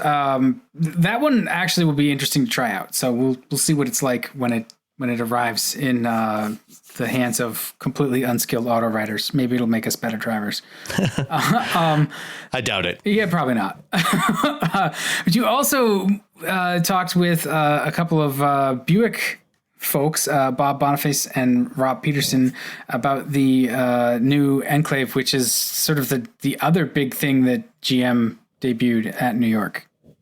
Yeah, the Enclave is the first generation Enclave was really probably the vehicle that saved the Buick brand in North America. I think it took them by surprise too. Yeah, I mean nobody was really expecting it to be as successful as it was, and it was a big hit when it launched in 2007, and when GM went through their bankruptcy in 2009, there were a lot of people that wanted GM to dump Buick along with Pontiac and Saturn and Hummer and Saab and whatever other brands they ditched at that time, and the reason why they kept Buick alive was because they were selling so many vehicles in China.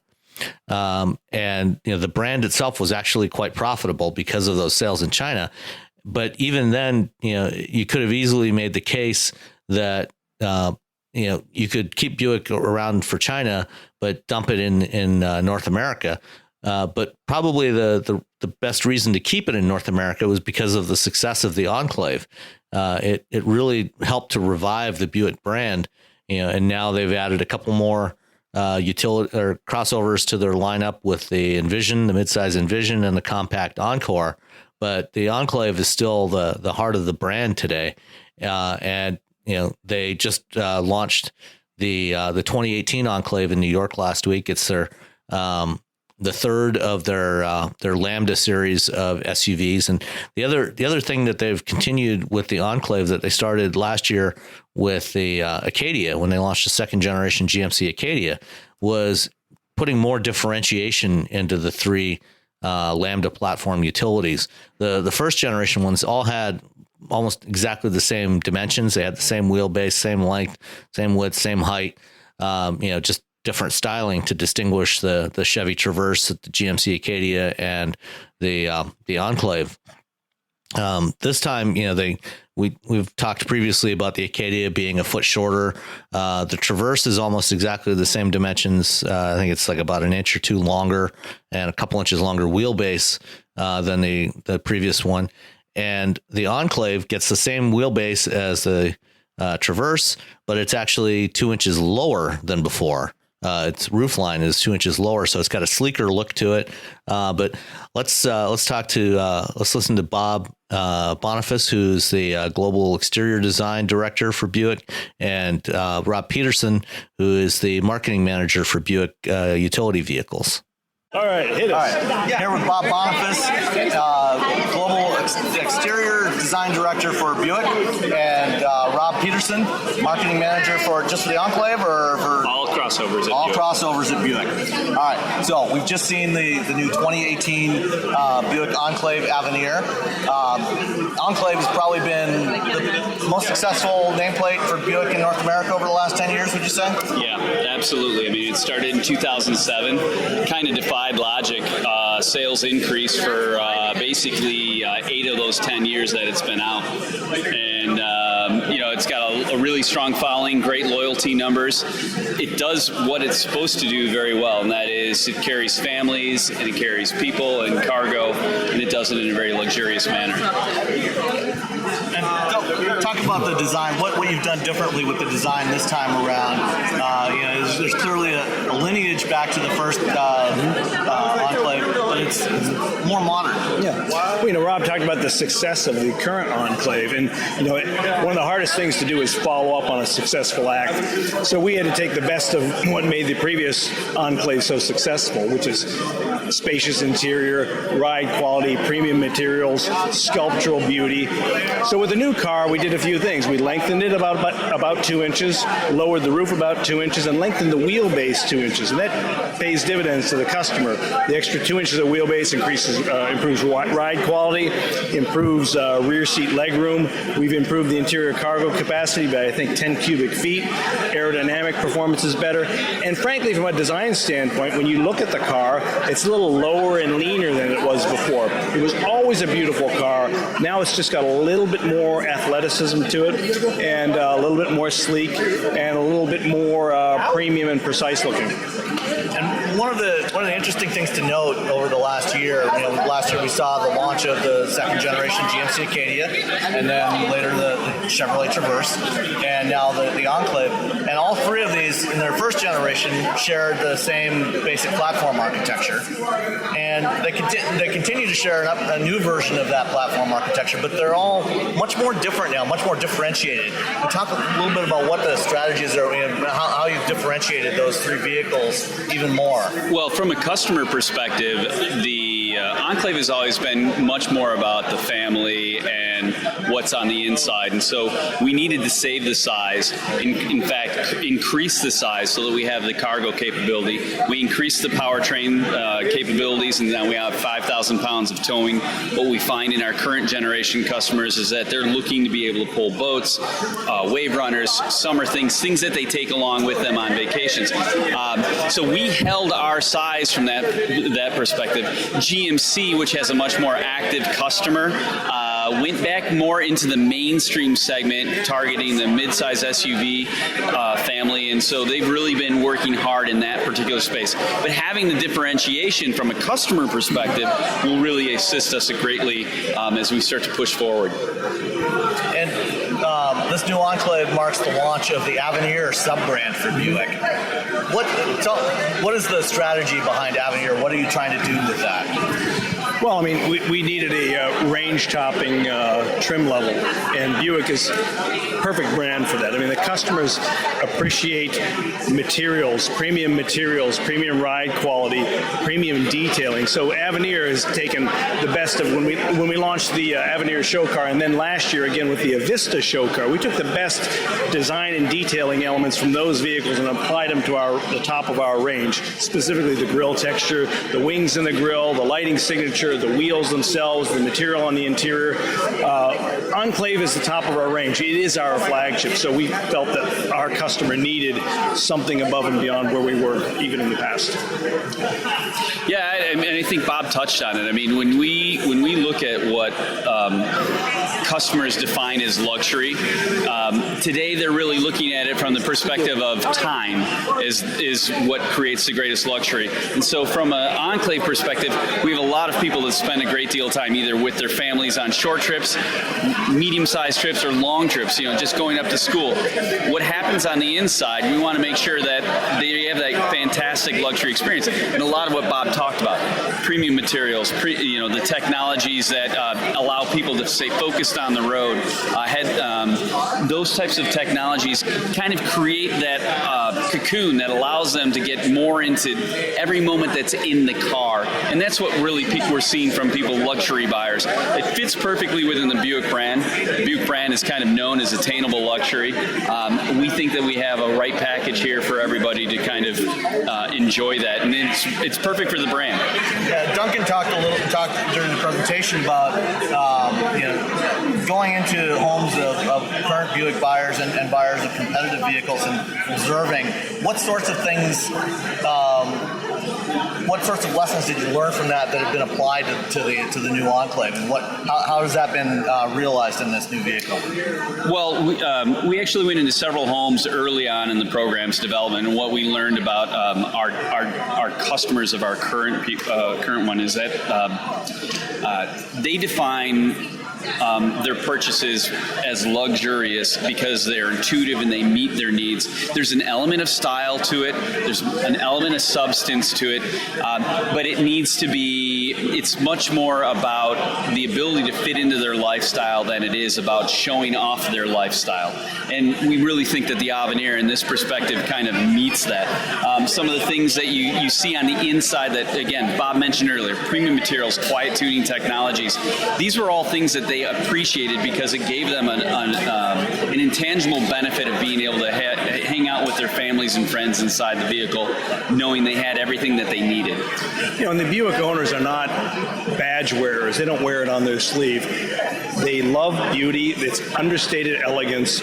And they'll tell you, I bought the car because I love the way it looks. I love the way it makes me feel. I love everything I see and touch. And so, in addition to the functional aspect, you've got I like it. I like how it looks and I like how it makes me feel. And that's one of those intangibles that you won't get from a market research event. You have to actually talk to the customers in their homes to understand that. Where they use the vehicle. Yeah, where they use the vehicle. See how they use it. Okay. All right. Well, thank you very much, gentlemen. All right. Well, so we should wrap up with our sort of last topic. And because we love to poke holes in Tesla's worldview, they got sued today over autonomous stuff. Yeah, their second generation autopilot or autopilot 2.0 hardware. When they launched it last fall, they promised basically they launched it without any software to drive it. So if you bought a Model S or a Model X from last fall with their second generation sensor suite, you didn't get any of the functionality that was available with the first one. So no adaptive cruise control, no lane keeping, no auto steer, none of the other cool stuff that had been part of autopilot for a year and a half before that. And, they explained that they were still working on the software and they would be rolling it out gradually over the next several months, which they eventually did. And, I think sometime in January, they rolled out an update that started to add some of the functionality back. And they've had a couple other updates since then. But the system's not quite working nearly as well as the first generation system yet. So an enterprising law firm somewhere in California filed a class action lawsuit in the Northern District of California, alleging that the new autopilot is essentially unusable and demonstrably dangerous. And, as is typical with Tesla, we've seen Tesla drivers record video from their cars to demonstrate what their vehicles are capable of. And we've seen some of the cars with Autopilot 2.0, wandering around in the lane and actually drifting out of the lane and doing all kinds of things that you would not expect such a system to do. And at least at this point, calling it demonstrably dangerous is probably not too much of a stretch. We'll see what this, how this lawsuit does. Tesla certainly has tried to cover their backside, in their, with lots of disclaimers, in their advertising for AutoPilot 2.0, saying that they'll be releasing upgrades over time as it gets validated.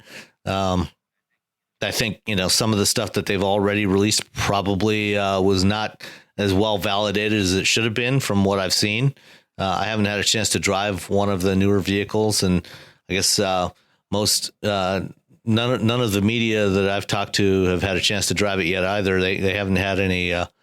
Tesla has not been loaning out any of these vehicles for evaluation surprisingly yet. Enough, they're I don't know, maybe it's a little different where you are, but there are no Tesla press cars out here. Oh yeah, there aren't any here either. The only time I've been able to get into a Model S to drive one is when I've been out in California. Tesla's been nice enough to a couple of different occasions to loan me a car to evaluate both the Model S before they launched AutoPilot, and then another one last May when I was out there to try out one with AutoPilot.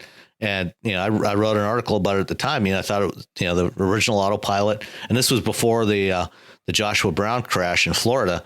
It was an excellent driver assist system, probably the best one out there, most capable that I had tried up to that point.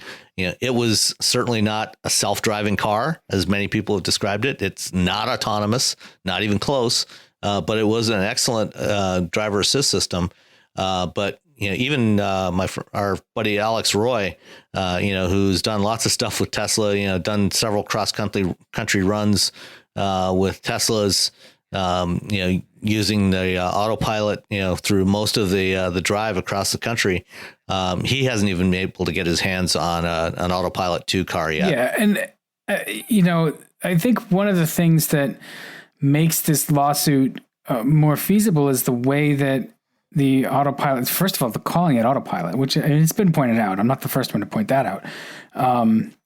That in and of itself may give a false impression of what the system can do. And just also the way it's being portrayed. And Tesla's not the only one that's guilty of this. Mercedes got whacked as well for, showing this stuff basically being, a self-driving car and touting that as its feature. You do a whole 30-second TV commercial around that feature, and it can send the wrong impression. You make it look almost too easy, or you don't put enough this sort of context around it. It really looks like self-driving cars are here, especially with all of the other sort of tertiary coverage around it. So, the war of words continues, where Tesla's calling the lawsuit a disingenuous attempt to secure attorney's fees. And the truth is probably somewhere in between, where Tesla's system has deficiencies that are absolutely easy to reproduce and shouldn't really be there. And you've seen other automakers be a little bit more cautious in their approach. Again, like I was just gonna say, like Super Cruise, versus Tesla being a little bit more on the bleeding edge. And Tesla owners are willing to do that to a degree too. They're willing to put up with some of that beta tester experience, but it's going to be a real problem when they start to push further down market in the Model 3 that's coming as well. If it's going to have these kind of features, people in that price range just expect stuff to work. They're not going to be as tolerant, and they're not going to understand that that's the position they're being put in. Without having a sort of like a more completely re-engineered system, can enhanced AutoPilot ever get to sort of fulfilling the promises that Tesla's making for it? No. In a word, no. Elon Musk has said that, this AutoPilot 2 hardware system will eventually be capable of level 5 autonomy, which is fully autonomous under all conditions. And as it exists today, and he said that, the system that they're building today will eventually, when they get the software updated, will eventually be capable of level 5. it won't be, because level 5 means it has to be able to be fully autonomous control under all weather and road conditions. And the system they have today, that relies, it's got 8 cameras, 1 radar sensor, and 12 ultrasonic sensors. Even if you could make it reliably work with just cameras and radar like that and the ultrasonics, which no one that I've talked to believes that is going to be sufficient. Everyone else is using LiDAR. But even if you could, the way that they've installed those cameras on there, there's nothing to keep those cameras clean. And you live in Boston. You know what happens, with road salt. I and have slush to clean my headlights. My Volvos had wipers. My cars, my Jeep and my Crown Victoria don't. So I have to manually stop and clean them. So. Right. I mean, you gotta clean that crust of salt that builds up on there after a few minutes of driving. When you come home at night from the office, or when you get before you leave the office or whatever, there's going to be a crust of salt that the light can barely get through, and cameras need to be able to see through those lenses. And it doesn't, even with LiDAR, with LiDAR, you still have to be able to, the LiDAR, the lasers still have to be able to get through the lenses. They've got to be kept clean. And if, whether it's salt or dust, or, whatever it might be, there needs to be some mechanism to keep them clean. And Tesla does not have that, which means that this will not be this will not ever be a system capable of level 5 autonomy, period. Yeah. At best, it will be level 4. Well, so what is there any production system currently that is even, got the architecture in place to be level 5? Or is that just, that seems to me like there's nothing even on the horizon that's going to be able to do that. There's nothing in production today that is capable of that. Their manufacturers are aware of that problem. They're working on solutions. A couple of weeks ago, I was at the SAE World Congress, and I sat down with Tammy Meehan from 3M. And they're working on some things to try to mitigate the problem. So they're working with manufacturers to come up with solutions. So that they're working on things like coatings for the lenses that both that can be tinted that still allow the sensors to work. But so that the sensors can be blended into the shape of the car, so they're not as obtrusive. But then also, to put various types of hydrophobic coatings on there, or coatings that would repel and, keep anything from sticking to it. So that's one part of it. I've seen from Waymo, they're working on a system with a wiper that would retract, or that would extend out from the roof to clean off the LiDAR dome that's on the top of the vehicle, and then retract back into the roof again. And I've seen similar types of, I've seen wiper systems from other companies that they're working on. So, and there's things like, heating the lenses, that would at least take care of slush. It's not necessarily going to take care of salt spray or dust. But they're working on solutions, and it's going to be a while before they have something viable.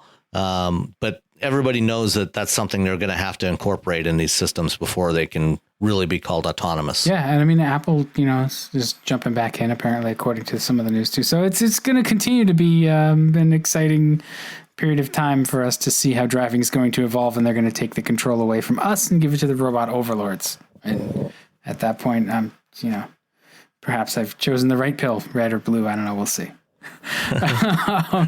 One of each. Sure. Why not both?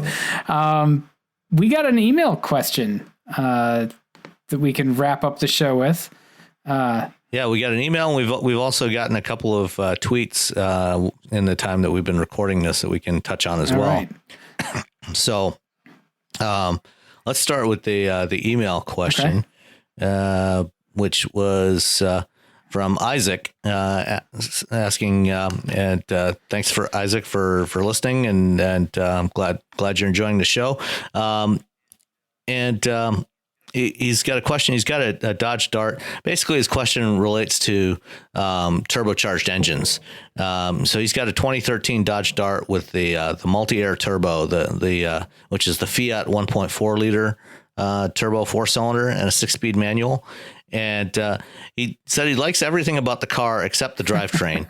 I don't like to use the word hate, but I hate the engines. I hate this engine with a fiery passion. To me, it's a modern day iron puke. I owned a Fiero with an Iron Duke, so I can attest to that horrid experience. Herein lies my question: have you guys driven other FCA products with the multi-air turbo? If so, do they all suck as much as the Dart? The engine is supposed to be rated at 160 horsepower, 184 pounds-feet of torque, but the thing feels like it only makes 120 and 100 foot-pounds of torque on a good day. And second part of it is the Dart is the only modern turbocharged engine that is driven compared to other modern turbo engines. Do they feel more lively and responsive from a cold start? His Dart feels like it's running on 2 cylinders before the engine reaches operating temperatures. Curious how other modern turbo engines behave at low temperatures. What is the drivability like? For me, I've been fortunate to drive a lot of different modern turbocharged engines from a lot of different manufacturers, and I've almost universally really liked them. Modern direct injected turbos, have been able to eliminate most of the classic turbo problems with turbo lag and poor low end torque. Because the direct injection, acts as a charge cooler. So it enables the engineers to use higher compression ratios, higher boost, and generate a lot of, really strong low end torque and a broad flat torque curve that makes the engine feel like a much larger engine. That said, I've driven 2 different vehicles with this 1.4 liter turbo that Isaac has in his Dart. I've driven the Fiat 500X and the 500 Abarth, and I was less impressed with the engine in the Abarth, in the 500 Really? Abarth. Yeah. That one, the one I drove was an automatic. Oh, I can see why then. Yeah. And I think the automatic sapped a lot of the life out of that engine, strangely enough. I mean, generally with an engine like that, it actually should work better with an automatic, but it seemed to make a lot of noise, but not have a lot of real energy to it. So I was actually surprisingly unimpressed with that car. The 500X, I actually thought it was really good. I had no issues with it in that one. Granted, I drove that in the summertime. So, cold start wasn't really something I had an opportunity to really try. Was that also with a manual or an automatic? That one was also an automatic. Cause I don't think the 500X is available with a manual. Maybe it is. I can't remember. But that one was an automatic as well. And that engine felt great in that application. So, I'm not quite sure what to say. It sounds like, there might be something wrong. Certainly, even in the Abarth, it didn't feel like it was running on 2 engines. It just felt, compared to what I was expecting, I think I was a little underwhelmed. Not that it was a terrible engine. It just wasn't as impressive as I'd expect in that car. It sounds like there may be some issue specific to Isaac's car that he might want to get checked out if he's having some issues with it. But certainly, most of the turbo engines, that I've driven, all the Ford EcoBoost engines, GMs, Volkswagens,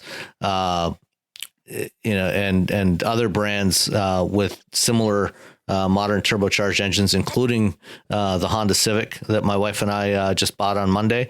Those engines are great. They're strong down low. They're very responsive.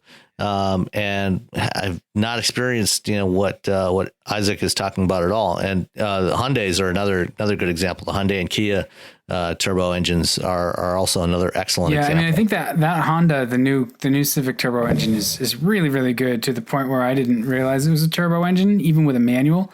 That's a pretty good trick to pull off.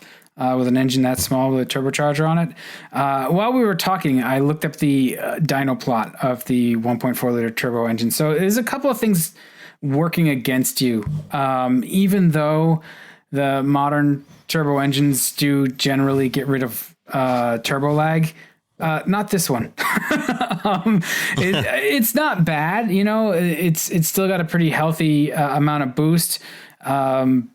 Pretty healthy amount of torque that comes on.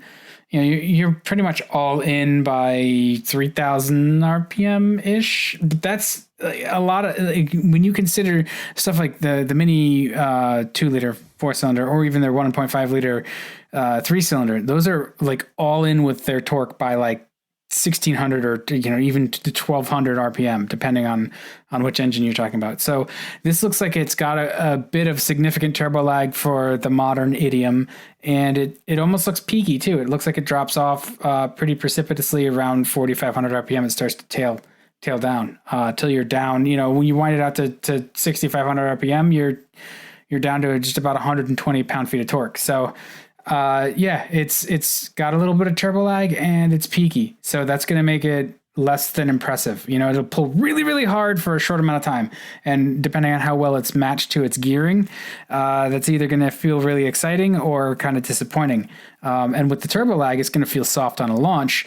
The other thing that's going to screw with that feeling is the weight of the car. And the Dart is not the lightest car in its class. It weighs about 3,300 pounds. It's not insignificant. That's actually on, you know, I think it's pretty much the heaviest car in the C segment by a pretty good margin.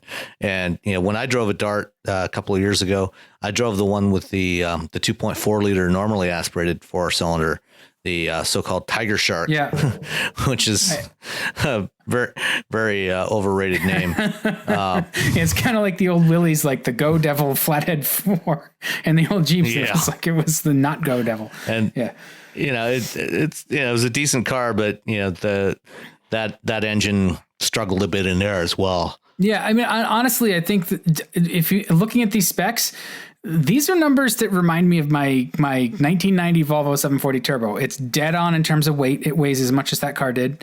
And it has a little bit more horsepower, but not by much. That car had 160 horsepower, and so does this. So I honestly, you're back, you're driving a throwback.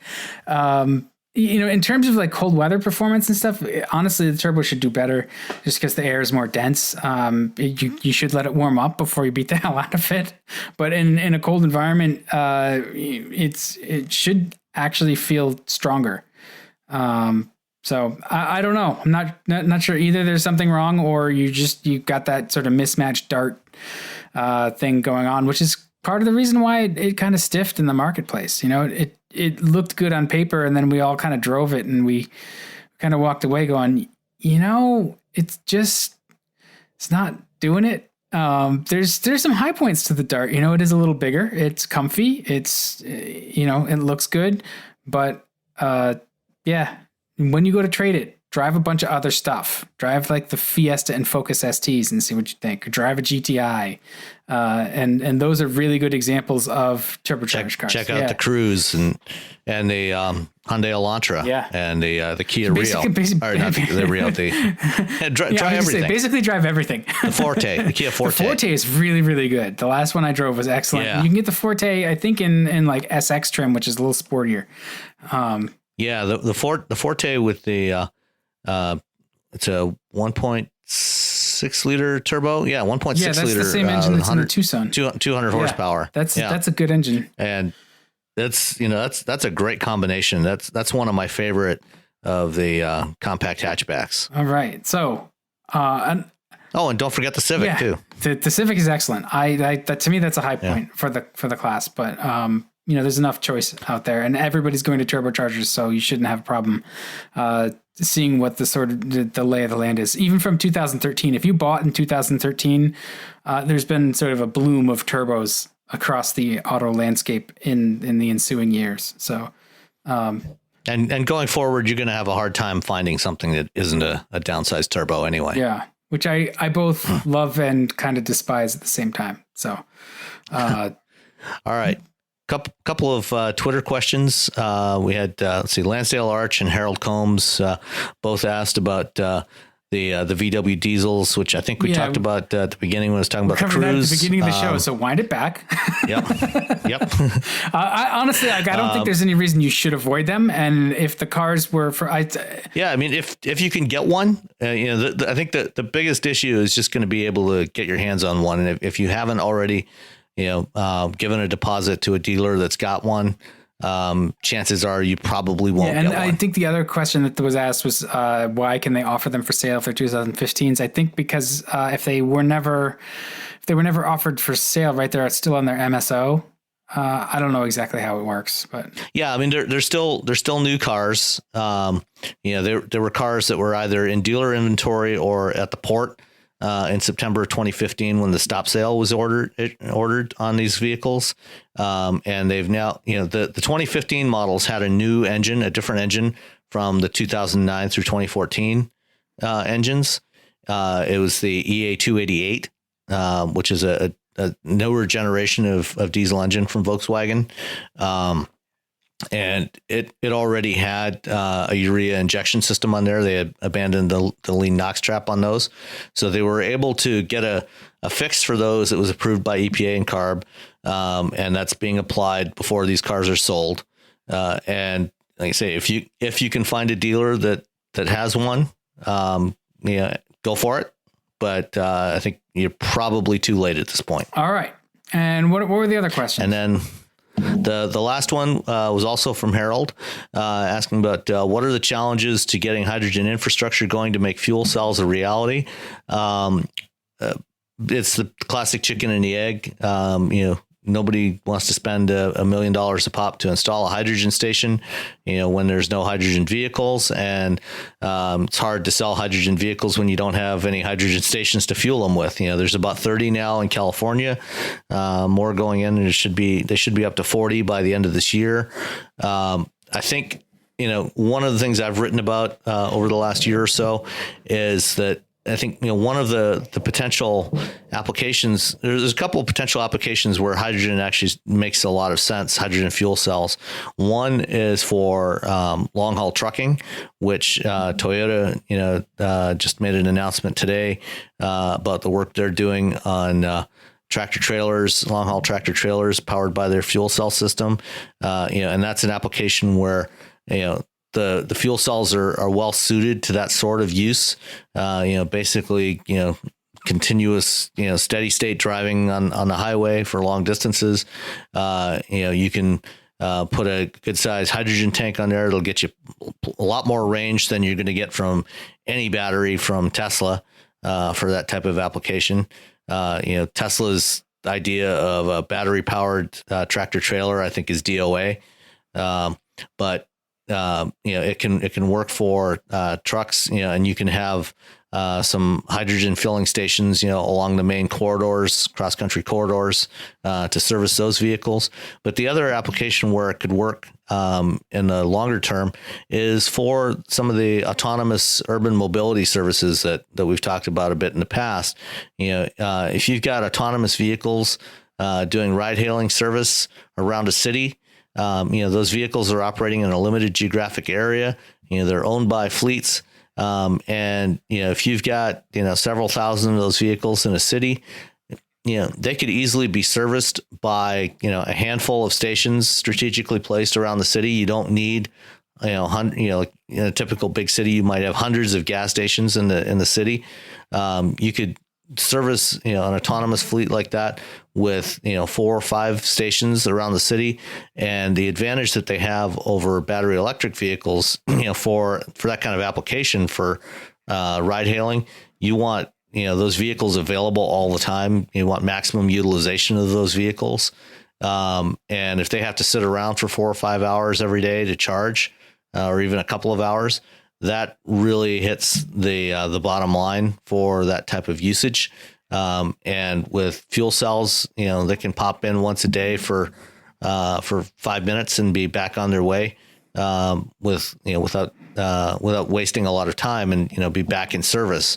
So that's another application where it could actually make a lot of sense. Yeah. And I think too, on the sort of generation and like hardcore infrastructure side, like there already is, to a degree, some hydrogen infrastructure in the U.S., but it's not for vehicles. So it's not it's right. Yeah, I mean, there's a lot of hydrogen produced. There's enough hydrogen produced in the U.S. More than enough hydrogen produced to feed more than 70% of our transportation needs. Which is that's a surprisingly large figure. And you could actually, but I mean, they use hydrogen for a lot of different applications. I mean, I was just thinking, companies are getting into it too, like Air Liquide, which provides hydrogen to you see their tanks at hospitals and stuff, and they're actually getting into looking into hydrogen infrastructure for refueling. So, I had no idea it was that much though. Oh yeah. But like I say, a lot of it is actually used in petroleum refining. They use hydrogen in oil refineries to produce gasoline. Can't they? Yeah, I'm just trying to think. Isn't hydrogen a byproduct of cracking the oil in the first place? Well, that's one of the main sources of it. It's usually actually natural gas. It's from natural gas, not so much from crude. And most of the hydrogen that's produced is made by reforming natural gas, steam reformation of natural gas. But there's also other ways of producing hydrogen. You could, with solar and wind, you can use that to do electrolysis of seawater. Good old electrolysis, that high school experiment. Hey, it you can fill the work. Balloon and then touch it with a match. And there's, they're working on methods to produce hydrogen from biomass and other sources. But the fact is that it's not so much that hydrogen itself isn't available. It's just not. It's like the classic line about what is it? The future is here. It's just not evenly distributed. Hydrogen's here. It's just not readily distributed where drivers need it. The problem is too, I at least for what I see with vehicles is hydrogen fuel cells. That's a two word phrase there versus just a hydrogen fuel. But hydrogen fuel cells, that's a thornier issue because you've got the precious metal membranes and the actual nature of a fuel cell vehicle versus just using hydrogen as a motor fuel directly, which people are kind of afraid of because they see the pictures of the Hindenburg and stuff. But you could run your normal internal combustion engine on hydrogen. Yeah, you can, and it's been done. BMW had a program back, 2007, 8, with a fleet of 7 Series. They experimented for years on using hydrogen, and also Ford and other companies did as well. Did the rotary on hydrogen for a long time. Yeah, in fact, the Wankel engine is very well suited to running on hydrogen because of the combustion characteristics of hydrogen, and it burns very quickly, much more quickly than gasoline. But it's not that from an efficiency standpoint, it's not as good as a fuel cell. And a fuel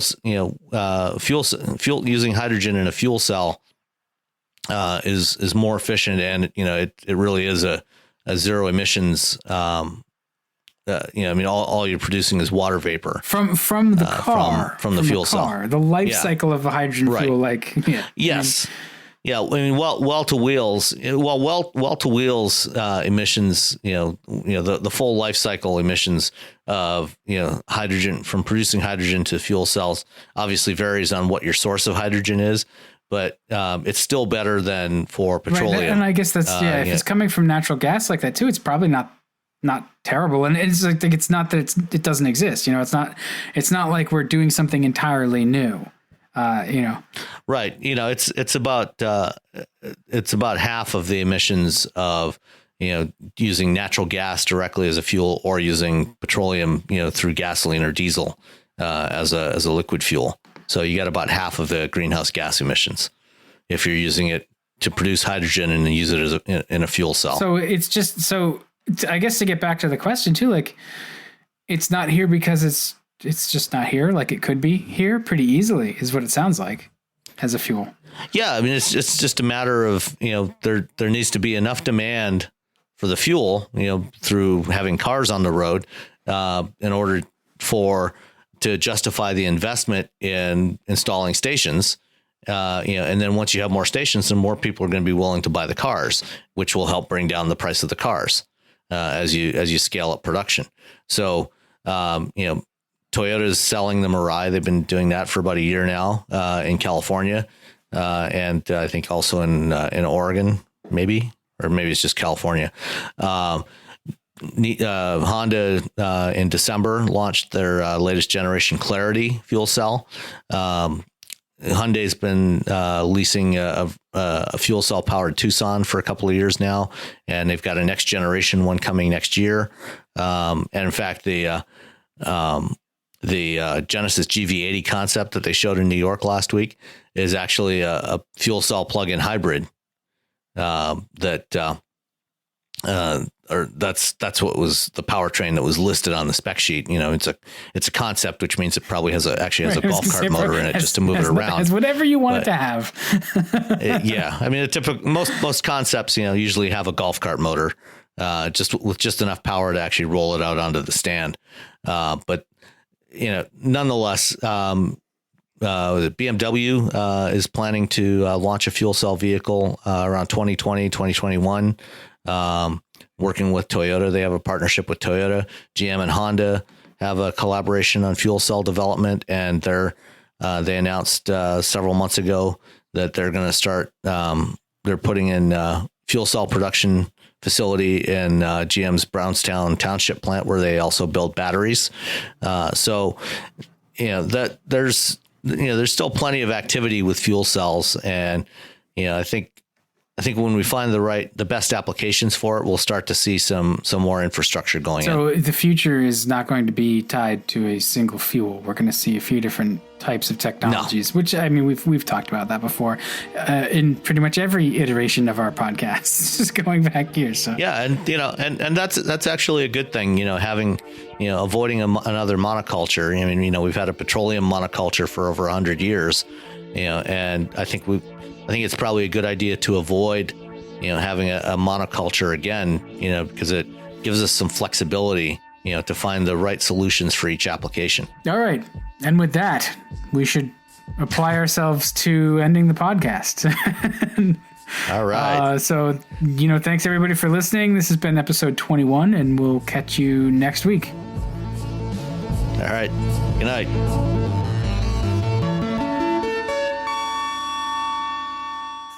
Owning a boat comes with a number of perks, like being able to fling your favorite fishing rod around. And here's another perk. Geico's boat insurance covers your boat and your belongings. And with specialist support from agents that are as passionate about boating as you are, there's so much value that you'll want to high-five someone. But not while you're holding your fishing rod. That's a prized possession. So hold on tight with both hands and keep it covered through boat insurance.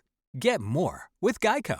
With so many options, why choose Arizona State University? For me, the only online option was ASU because of the quality. Their faculty was really involved with their students and care about your personal journey. The dedication to my personal development from my professors, that's been extremely valuable to me. Earn your degree from the nation's most innovative university. Online. That's a degree better. Explore more than 300 undergraduate, graduate, and certificate programs at asuonline.asu.edu.